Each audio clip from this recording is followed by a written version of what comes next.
परिस्थिति को स्वीकार करने का स्वभाव बनाइए। जिंदगी की डोर सौंप हाथ दीनानाथ के, यदि सौंप दिया उसके बाद महलों में राखे चाहे झोपड़ी में बास दे। आप जानो आपका काम जाने, हम क्या करेंगे।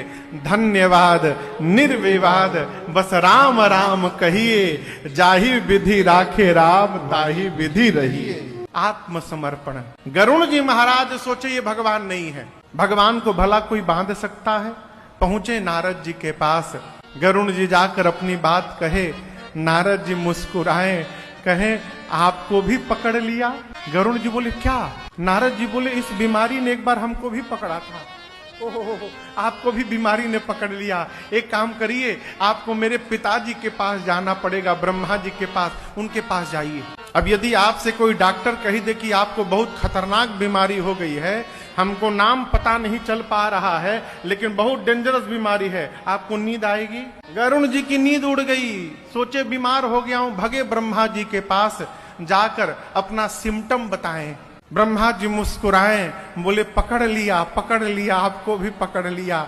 गरुण जी बोले जो बोलता मिलता है कहता है पकड़ लिया। क्या पकड़ लिया? ब्रह्मा जी बोले जिसने हमको पकड़ा था एक बार, इस बीमारी ने हमको भी पकड़ा है एक बार। एक काम करिए, आपको स्पेशलिस्ट के पास जाना पड़ेगा।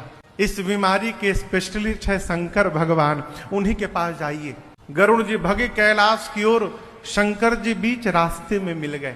गरुण जी ने कहा कि न ब्रह्मा जी ने आप ही के पास भेजा है बाबा, बहुत बड़ी बीमारी हो गई है, आप दूर करेंगे।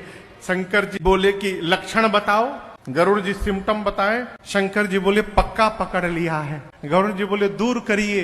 शंकर जी बोले कहाँ दूर करे? चेंबर तो हमारे कैलाश में है, आप रास्ते में मिले हो, रास्ते में कैसे दूर कर दे? हाँ लेकिन एक उपाय बताता हूं, आपकी ये बीमारी जाएगी कैसे वो मुझे पता चल गया।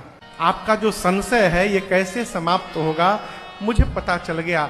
गरुण जी बोले कैसे समाप्त होगा? शंकर जी बोले गरुण जी तब ही हो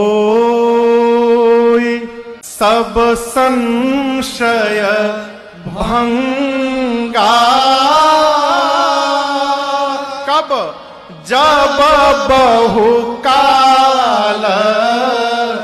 करिय सतसंगा।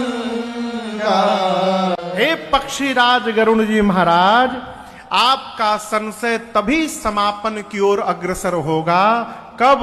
जब एक दो दिन नहीं बहुत काल तक आप निरंतर सत्संग करेंगे